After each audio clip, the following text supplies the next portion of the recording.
Adaze Onyema had been planning the week off for 6 months. It was the first week of October. Her boss, Roger Halsey, knew about the request because she had put it on the shared calendar in April and had reminded him in May, again in July, and again at the beginning of September. The request was for the second week of November. She had given him every available form of advance notice. She had drafted in early September a 4-page memo covering every active matter on her desk, with handoff instructions for each one so that nothing she touched would require her attention during the week she was gone. She had emailed the memo to Roger on September 14th. She had heard nothing back. On October 6th, the Tuesday, Roger had walked into her office without knocking, closed the door, sat down on the chair opposite her desk, and said in the voice he used when he wanted to communicate that he was about to do her a small favor, "Addie, listen, I've been thinking about the November thing. I'm going to need you to push it. We've got the Vance Holdings extension coming due, the Caraway audit response, and the year-end calendar is just, it's not the right week. Take it in January, February at the latest. I'm sure you understand." Adaze had looked at him for one long measuring moment. She had said, "Roger, the November dates are for a trip my husband and I have been planning since April. The tickets are non-refundable. My parents are flying in from Lagos to take care of our daughter for the week. Everything is arranged." Roger had smiled. He had said, "Addie, I get it. I do. But these things happen in our line of work. Move it, or take a day or two off if you really need to, and we'll work around it. But a full week in November is not going to happen. I'm sorry, I really am." He had stood up. He had walked out of her office. He had left the door open behind him on his way out. Adaze had sat at her desk for 45 seconds. She had then closed her office door. She had sat back down. She had opened a Word document on her laptop. She had typed 2 paragraphs, single-spaced, and read them through twice. She had saved the document to her personal Dropbox. She had not yet decided whether she was going to send it. She had decided only that she was going to have it ready. She had been ready in some inner sense for approximately 11 months. Roger had not been ready at all. Roger was not going to be ready in 3 weeks either, when Adaze finally pressed send, although by then it would have stopped mattering whether he was ready. The firm was called Halsey & Trent. It was a 42-person commercial litigation boutique in Midtown Atlanta. Roger Halsey was the managing partner. He had founded the firm in 2009 with his college roommate, a man named Tom Trent, who had left the firm in 2017 to take a general counsel role at a software company and who had been replaced in the name on the letterhead by exactly nothing. Roger had not added another partner's name. He had not added another partner. He had, over the 8 years since Tom's departure, made himself the sole equity partner of a firm that billed approximately $18 million a year in fees and that maintained a roster of about 30 associates and 10 support staff. He paid himself by the firm's internal accounting approximately $3.1 million a year. He paid his senior associates between $250,000 and $300,000. Adaze Onyema, who held the title of senior counsel and who had been at the firm for 9 years, was paid $310,000. Roger had told her at her most recent compensation review the previous February that she was the highest paid non-partner at the firm and that he was more than generous, frankly, with her. He had said this in the same tone he used when he discussed the Christmas bonuses he distributed to the support staff, which were $500 each. The support staff had not received raises in 3 years. Adaze was 38 years old. She had a law degree from the University of Virginia. She had clerked for a federal district judge in the Northern District of Georgia. She had spent 3 years at a large firm in Atlanta before joining Halsey & Trent in her second year out of clerking. She had been recruited by Tom Trent personally. Tom had wanted her because, in the small lateral hiring market for commercial litigators in Atlanta, she had been considered, by the partners of 3 large firms who had each tried to retain her, one of the strongest young litigators in the city. Adaze had taken the offer at Halsey & Trent over a competing offer at one of the large firms because Tom had told her, in the careful, unhurried voice he used with junior people, that she would have a clearer path to partnership at a small firm and that he himself would mentor her. Tom had mentored her for 4 years. Then Tom had left. The path to partnership after Tom's departure had become considerably less clear. Adaze had asked Roger about it twice, once in 2019 and once in 2022. Both times Roger had told her, in the same vague rolling cadence, that partnership was on the table and that they would talk about it seriously once a few business metrics stabilized. The business metrics never stabilized in a direction that Roger considered actionable. Adaze had stopped asking after the second conversation. She had also, by 2022, stopped wanting partnership at Halsey and Trent specifically. She had begun wanting something else which she had not yet allowed herself to name. What she had not stopped doing was working. Over the 9 years she had been at the firm, Adaze had developed, through a combination of competence and a particular relational style she had refined since law school, the kind of client relationships that defined a litigation practice. Her largest single client was a privately held distribution company called Whitestone Industries, headquartered in Birmingham, Alabama. Whitestone manufactured industrial fasteners and distributed them across the Southeast. The company had been founded in 1968 by a man named Earl Whitestone and was now run by his daughter, a 61-year-old woman named Carol Whitestone Dorsey, who had taken over as CEO in 2014. Adaze had inherited the Whitestone account from Tom Trent in 2017. Tom had handled the company's litigation for 9 years before her. By the time Tom had left, Whitestone had been a $500,000 a year client. By the morning, Roger walked into Adaze's office and refused her vacation. Whitestone was a $3.1 million a year client, billed at standard rates with no discount, paying within net 30 without exception. The growth had occurred under Adaze's stewardship. She had brought in 2 of Whitestone's 3 current matters. She had negotiated the multi-year retainer arrangement that locked in the firm's representation of the company across all litigation matters in the Southeast. She had also, over the 7 years she had been the relationship lead, become Carol Whitestone Dorsey's friend. They had dinner together approximately 4 times a year. Carol had attended Adaze's daughter's 3rd birthday party. Adaze had been at Carol's husband's funeral the previous spring. Roger Halsey was aware that Whitestone was a major client. Roger Halsey was less aware than he believed he was about the nature of the relationship.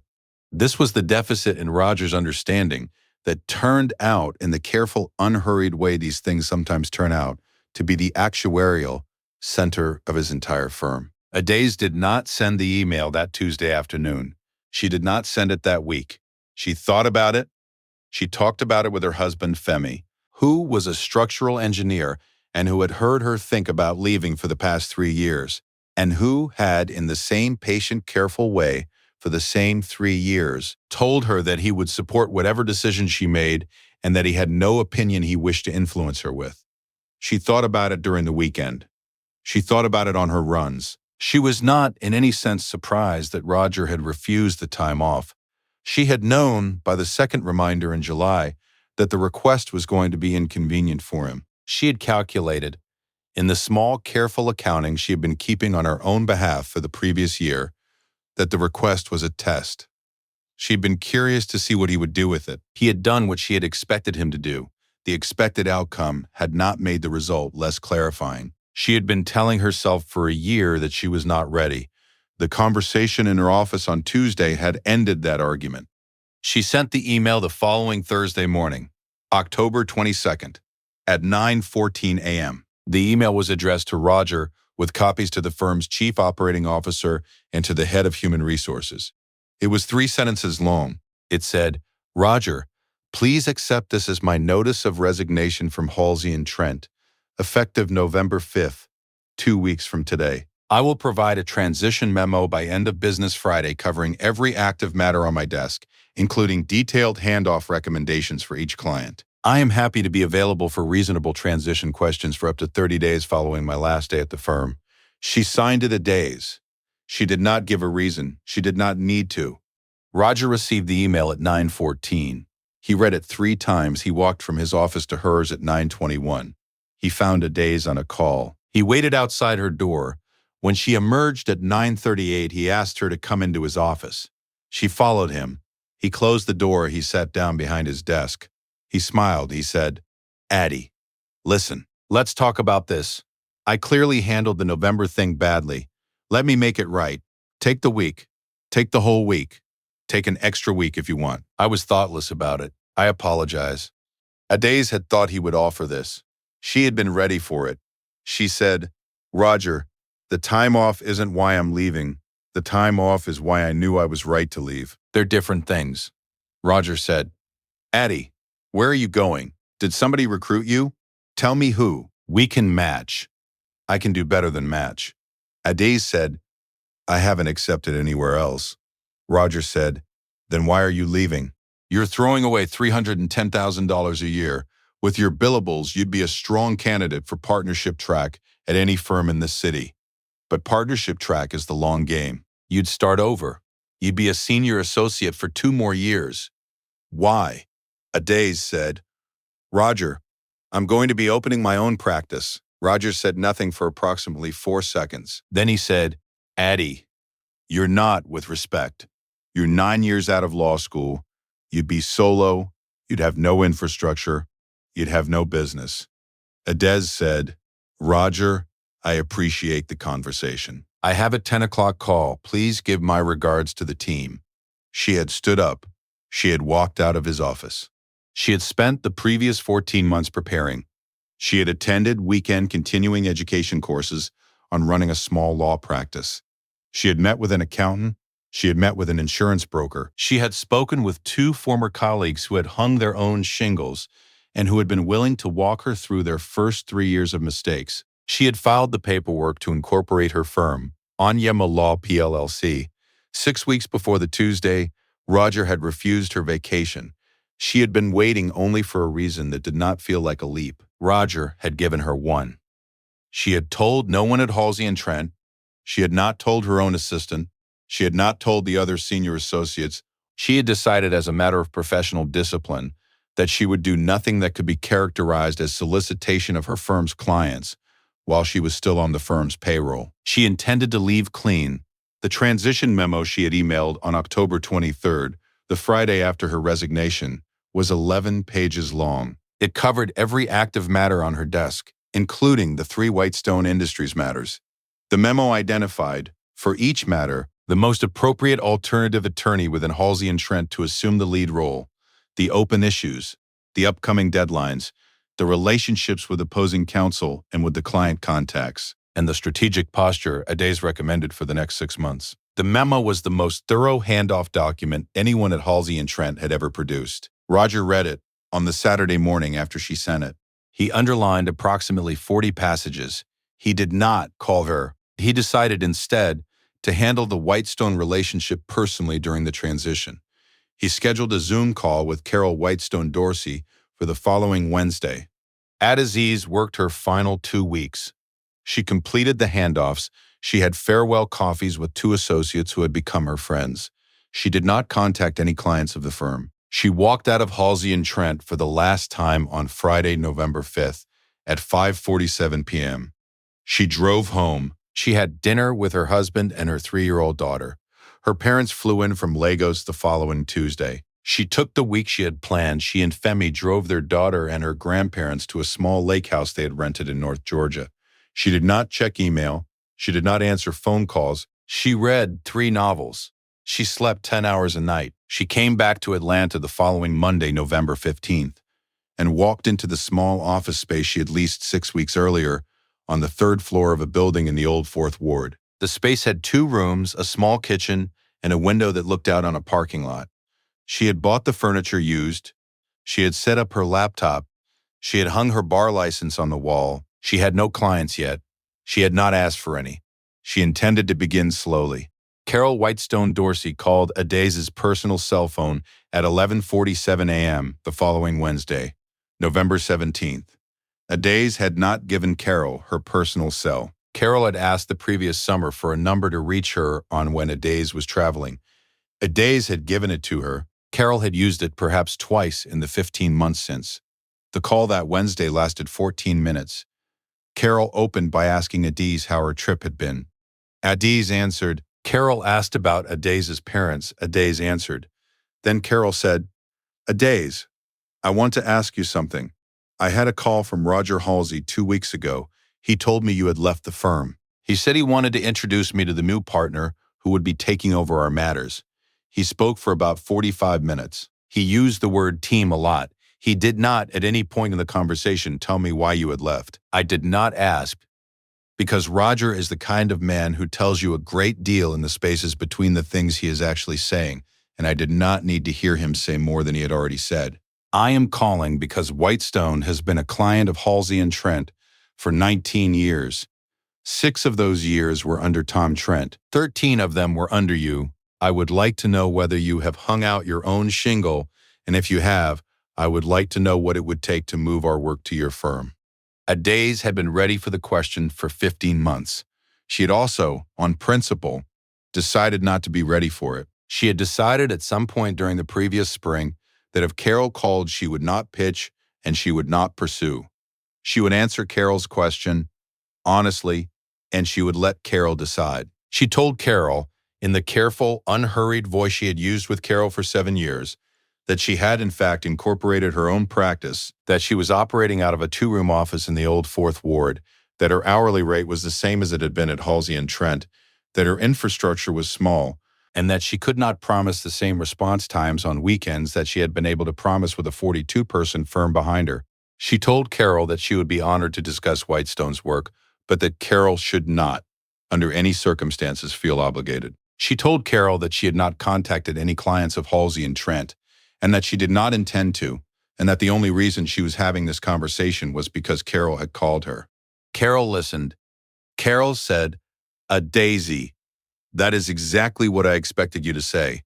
That is also why I am calling. I will have my general counsel reach out to your office this afternoon. Please send me your retainer agreement." Adaze said, "Carol, thank you." Carol said, "Think yourself.